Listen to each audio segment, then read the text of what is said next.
मित्सु ने सुमिरे के साथ जो भी किया उसके लिए वो काफी ज्यादा गिल्टी फील कर रहा था। सब कुछ ठीक करने के लिए मित्सु अपनी जान पर खेल के उस गोडाउन के अंदर एंटर करता है। वहां पहुंचकर मित्सु सुमिरे को बचाने की पूरी कोशिश करता है, पर मिस्टर कैन मित्सु को देखते हैं और उसे तुरंत पकड़ लेते हैं। मगर हमारा मित्सु अपनी समझदारी का यूज करते हुए ट्रॉय और यूकी के पास इंडिकेशन पहुंचा देता है कि वो पकड़ा गया।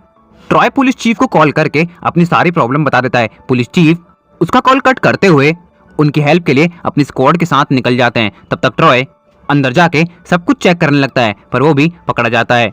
मिस्टर कैन उन तीनों को शूट करने वाले थे कि तभी पुलिस चीफ आके उनको बचा लेते हैं। मिस्टर कैन उन तीनों को शूट करने ही वाले थे कि तभी पुलिस चीफ वहां पहुंचकर उन्हें बचा लेते हैं और वो मिस्टर कैन के साथ नैरा को भी वहां से पकड़कर ले जाते हैं। अपनी रस्सियों से फ्री होते ही सुमिरे मित्सु से माफी मांगती है और उसे फिर से उसकी लाइफ में आने के लिए कहती है, लेकिन मित्सु काफी प्यार से जवाब देता है, सुमिरे तुम्हारे इस लव को मैं क्या नाम दूं मैं नहीं जानता, पर अब मैं इस लव को कुछ नाम देना भी नहीं चाहता। Sumire I am so sorry, मैं अब तुम्हारी लाइफ में वापस नहीं आ सकता या फिर मैं इसे डिजर्व ही नहीं करता। एट लास्ट मैं इतना कहना चाहता हूँ, तुम जो करो जैसे भी रहो लेकिन हमेशा खुश रहना। मैं बस इतना ही कहना चाहता हूँ, इससे ज़्यादा मेरे पास तुमसे बोलने के लिए कुछ भी नहीं है। इतना कहते हुए मित्सु वहाँ से उठकर जाने लगता है। सुमिरे बोलती है, मित्सु प्लीज़ ऐसा मत करो, अगर तुम्हारे दिल में मेरे लिए थोड़ी सी भी फीलिंग्स हैं तो प्लीज़ रुक जाओ मित्सु, मत जाओ। मित्सु कहता है, सुमिरे तुम्हें याद है जब हम अपने चाइल्डहुड में साथ में ही ड्यूटी किया करते थे, तुम हमेशा ये कहा करती थी कि ये ज़रूरी नहीं कि जिससे हम प्यार करें उसे हम हासिल कर पाएं, हमें उसके बिना भी जीने की आदत होनी चाहिए। तुम्हारे जाने के बाद मुझे बस वही आदत हो गई है और मैं नहीं चाहता मैं दोबारा से उसी पेन को फील करूं। सुमिरे कहती है, आई प्रॉमिस मित्सु, मैं तुम्हें कभी छोड़कर नहीं जाऊंगी, प्लीज रुक जाओ। मित्सु कहता है, I am so sorry Sumire, अब इसके लिए काफी देर हो गई है। ट्रॉय सुमिरे का ध्यान रखना और हाँ, हमारे बीच में कुछ भी ठीक करने की कोशिश ना ही करो तो बढ़िया रहेगा। इतना कहते हुए मित्सु यूकी की तरफ देखता है और कहता है, तुम मेरे साथ आ रही हो या फिर नहीं। यूकी बोलती है, मित्सु एक बार फिर से सोच लो। मित्सु कहता है, मैंने अपना फैसला कर लिया है, तुम मेरे साथ आना चाहती हो या फिर नहीं। यूकी कहती है, मुझे लगता है इस वक्त मेरा सुमिरे के साथ रहना ज्यादा इंपॉर्टेंट है, अगर तुम चाहो तो अकेले जा सकते हो, मैं तुम्हारे साथ नहीं आने वाली। मित्सु कहता है, जैसी तुम्हारी मर्जी। इतना कहते हुए मित्सु वहां से चला जाता है। अब फ्रेम सुमिरे की तरफ मूव करता है और हम देखते हैं सुमिरे की आंखों से आंसू आने लगते हैं। ट्रॉय सुमिरे के पास जाकर कहता है, सुमिरे शांत हो जाओ, मैं सब कुछ ठीक कर दूंगा। सुमिरे चिल्लाते हुए कहती है, अब बस करो ट्रॉय, तुम कब तक मेरे लिए सब चीजें ठीक करते रहोगे, अब बहुत हो गया। किसी की फीलिंग्स को जीतना प्यार कहलाता है, पर अगर वही फीलिंग्स मांग कर मिले तो उसे प्यार नहीं कहते, उसे कहते हैं टाइम पास, जो कि मैं नहीं चाहती।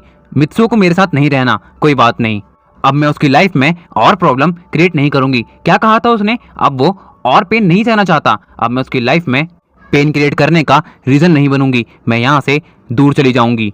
यूकी बोलती है, तुम परेशान मत हो सुमिरे, मैं मित्सु से बात करूंगी, तुम जो चाहे कर लो। पर मित्सु अपना फैसला नहीं बदलने वाला। ट्रॉय हमें पुलिस स्टेशन पहुंचकर बाकी की फॉर्मेलिटीज कंप्लीट कर लेनी चाहिए। इतना कहते हुए सुमिरे ट्रॉय का हाथ पकड़ के उसे वहां से ले जाती है। यूकी भी उनके पीछे पीछे वहां से बाहर निकल जाती है। वो तीनों पुलिस स्टेशन पहुंचकर बाकी की फॉर्मेलिटीज कंप्लीट करते हैं। पुलिस चीफ कहते हैं, आप बिल्कुल बेफिक्र रहिए मिस सुमिरे, क्योंकि आप एक जापानीज सिटीजन हैं, आपको जस्टिस दिलाना हमारी प्रायोरिटी रहेगी। मिस्टर ट्रॉय आप बस इस पेपर के ऊपर साइन कर दीजिए, हम आज ही अमेरिकन डिपार्टमेंट को इस पूरे केस के बारे में इंफॉर्मेशन दे देंगे। ट्रॉय पेपर पर साइन करते हुए कहता है, ना जाने आज तक इन्होंने कितने ही लोगों के साथ गलत किया होगा, अब यह आपकी रिस्पॉन्सिबिलिटी है कि आप उन सभी लोगों को जस्टिस दिलाएं। पुलिस चीफ कहते हैं, मैंने कहा ना, आप बेफिक्र रहिए, इनका बचकर जा पाना इम्पॉसिबल है, अब आप सभी यहाँ से जा सकते हैं। ट्रॉय कहता है, चलो सुमिरे यहाँ से चलते हैं, एंड थैंक यू ऑफिसर, अगर आपको हमारी हेल्प की कोई भी जरूरत हो तो हमें कभी भी बुला लीजिएगा, हम आपके सामने हाजिर हो जाएंगे। ऑफिसर कहते हैं, इसकी नीड नहीं पड़ेगी, अब आप जा सकते हैं। इतना कहते हुए Sumire, Troy and Yuki police station से बाहर चले जाते हैं। सुमिरे जाकर अपनी कार में बैठने लगती है। यूकी सुमिरे को रोकते हुए कहती है, मुझे लगता है हमें जाकर मित्सु से बात कर लेनी चाहिए। ट्रॉय कहता है, यूकी सुमिरे की हालत इस टाइम बिल्कुल भी ठीक नहीं है, उसे रेस्ट की जरूरत है। अगर सुमिरे को मित्सुओ से बात करनी होगी तो वो खुद जाकर कर लेगी। हमें इनके बीच में अब ज्यादा इंटरफेयर नहीं करना चाहिए। अब ये मैटर सुमिरे और मित्सुओ को खुद ही सॉल्व करना होगा। इतना कहते हुए ट्रॉय भी जाकर कार में बैठ जाता है और ड्राइवर को गाड़ी वहां से ले जाने के लिए कहता है। यूकी कहती है, मेरी उम्मीद के हिसाब से कुछ भी नहीं हो पाया। न सुमिरे को मित्सुओ का प्यार मिला और ना ही मैं ट्रॉय के साथ अपनी फीलिंग्स शेयर कर पाई, और लगता भी नहीं कि मैं कभी कर पाऊंगी। इतना कहते हुए यूकी भी वहां से निकल जाती है। अब सीन शिफ्ट होता है और हम मित्सुओ को देखते हैं। वो अब तक अपने घर पहुंच चुका था। मित्सुओ लगातार सामने बेड की तरफ देख रहा था। उसे याद आ रहा था कि वहां पे अब से कुछ देर पहले सुमिरे लेटी हुई थी, लेकिन अब वो वहां पर नहीं है। मित्सुओ कहता है, तुम्हारे करीब आकर भी मैं तुमसे दूर हो गया सुमिरे।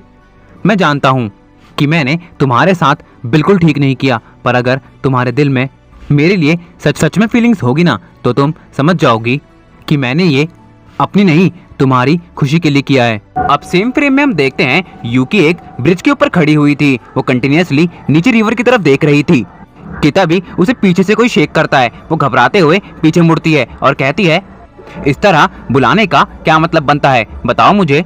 सामने से जवाब आता है, आई एम सो सॉरी यूकी, पर क्या तुमने मुझे पहचाना? यूकी बोलती है, नहीं, कौन हो तुम? अरे याद करो, हम क्लास में साथ पढ़ा करते थे। इतना कहते हुए वो पर्सन यूकी को स्टेयर करने लगता है। यूकी बोलती है, आई एम सो सॉरी, मुझे बिल्कुल भी याद नहीं आ रहा है कि तुम हो कौन, प्लीज बता दो ना। वो पर्सन कहता है, मैं हूँ कबाओ। अब याद आया? यूकी कहती है, कबाओ तुम? हाँ मैं। कैसे हो तुम यूकी? यूकी बोलती है, मैं बिल्कुल ठीक हूँ, पर तुम तो बिल्कुल भी पहचानने में नहीं आ रहे हो। कबाओ कहता है, आई नो, मैंने जब से वेट लूज किया है मुझे ज्यादातर लोग पहचान नहीं पाते हैं। वैसे तुम इतने टाइम से हो कहाँ? स्कूल खत्म होने के बाद तुम तो कहीं पर दिखी ही नहीं, और ना ही हमारा मित्सुओ। यूकी कहती है, वो क्या है ना, जैसे ही स्कूल खत्म हुआ मैं और मित्सुओ हमारे फैमिली मेंबर्स से अलग शिफ्ट हो गए, इसलिए उसके बाद से हम किसी के साथ ज्यादा टच में नहीं रहे। कबाओ बोलता है, क्या तुम अभी फ्री हो, हम कुछ देर बात कर सकते हैं? यूकी कहती है, हाँ मैं फ्री हूँ। चलो फिर पास में ही एक पार्क है, हम वहां पर जाके बात करते हैं। इतना कहते हुए कबाओ यूकी को अपने साथ वहां से ले जाता है। पार्क में जाकर कबाओ और यूकी एक बेंच पर बैठते हैं। यूकी कहती है, वेल आजकल क्या कर रहे हो तुम? कबाओ कहता है, कुछ खास नहीं, एज यू नो मेरी एक शॉप है तो मैं आजकल उसे संभालता हूँ। वैसे तुम क्या कर रही हो? यूकी कहती है, बस एक नॉर्मल जॉब, उसके सिवा मैं कर भी कह सकती हूँ। कबाओ बोलता है, चलो कोई तो मिला जिसने मेरी तरह कुछ ज्यादा अचीव ना किया हो। यूकी कहती है, हमारे बाकी के दोस्त इस वक्त कहाँ हैं? कबाओ बोलता है, हारुज़ो अपने डैड का बिजनेस लेकर यूरोप चले गया है। तो गाइस इसी के साथ एंड करते हैं हम आज के हमारे इस पार्ट को। आई होप कि आप सभी लोगों को बहुत ज़्यादा पसंद आया होगा। पसंद आया होगा तो यार जरूर से लाइक कर देना, चैनल पे नहीं हो सब्सक्राइब कर देना, कमेंट करके जरूर से बताना आप सभी लोगों को वीडियो कैसा लगा है। नोटिफिकेशन बेल को जरूर से प्रेस कर लेना ताकि आप सभी लोगों को चैनल के आने वाले वीडियोस की नोटिफिकेशन सबसे पहले मिल सके। और यार अपने भाई को इंस्टाग्राम पे फॉलो कर लेना, आईडी का लिंक आप सभी लोगों को डिस्क्रिप्शन बॉक्स के अंदर मिल जाएगा। एंड ऑल्सो मैं आजकल चल रही इनकंसिस्टेंसी के लिए भी माफ़ी चाहूँगा। भाई के एग्जाम चल रहे हैं, जैसे ही खत्म होंगे आपके लिए वीडियो पहले की तरह टाइम पे आने लगेंगी। तो यार मैं मिलता हूँ आपको किसी और वीडियो में ऐसे ही शानदार कंटेंट के साथ। तब तक के लिए स्टे ट्यून विद चैनल में डियर हार्टेड, सायोनारा।